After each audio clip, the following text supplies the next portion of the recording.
মারছে, তারপর আবার ভাত খাওয়াইছে, এরপর আবার মারছে, আবার খাওয়াইছে। তো এটা কোন মানে ইসে আছে?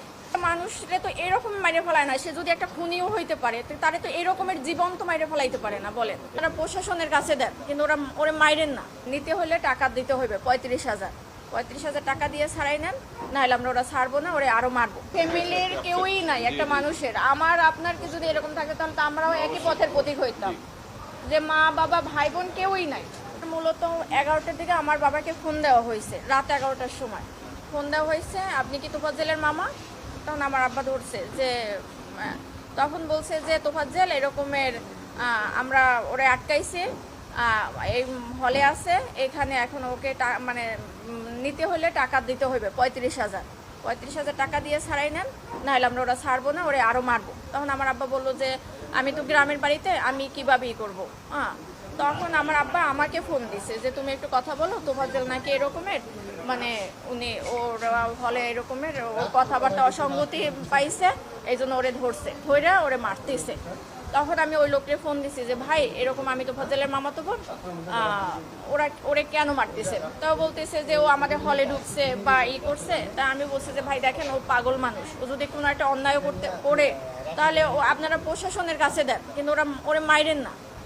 তখন বলে কি আপনি যে পাগল, কিন্তু ও তো ওর আচরণের কথাবার্তা, একটা পাগলের মামার নাম্বার কেন মুখস্থ থাকবে? একটা পাগলের সে চাচাতো ভাইয়ের নাম্বার পর্যন্ত মুখস্থ থাকে, তাহলে সে কিভাবে পাগল হয়? আমি বলছি যে দেখেন ও অনেক মেধাবী ছিল, ওর মা বাবা ভাই বোন সবাই কেউই নাই বলতে গেলে। ও এই কারণে ওর ভাই গত বছর 15 রোজা হলো লিভার ক্যান্সারে মারা গেছে। তো ওই ভাইয়া ও আগেই মাথায় সমস্যা ছিল, ভাইয়া অনেক ডক্টর দেখাইছে, মানে আমার ফুপু মারা যাওয়ার পর থেকে ওর এই সমস্যাটা হয়েছে।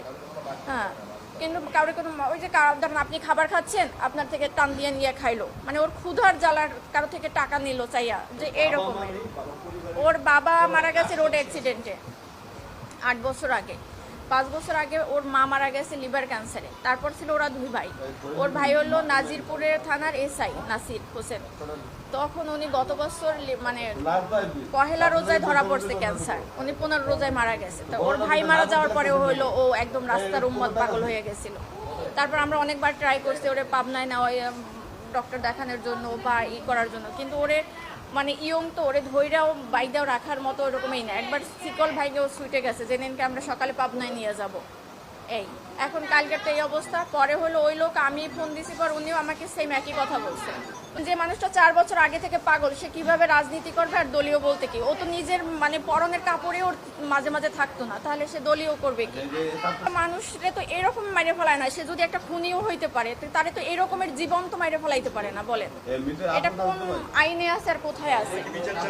অবশ্যই চাই একদম মানে সঠিক, যে মারছে তার একদম মানে সেই সর্বোচ্চ মানে আইনের সর্বোচ্চ ব্যবস্থা নিতে হবে, কারণ ওর গার্জিয়ান নাই, সেই জন্য একটা মানুষ অসহায় মানুষরা তো এরকম মারতে পারে না, একটা কুকুরেও তো মারতে পারে না, এরকম মারতে মারতে মারিয়ে ফেলাইতে পারে না।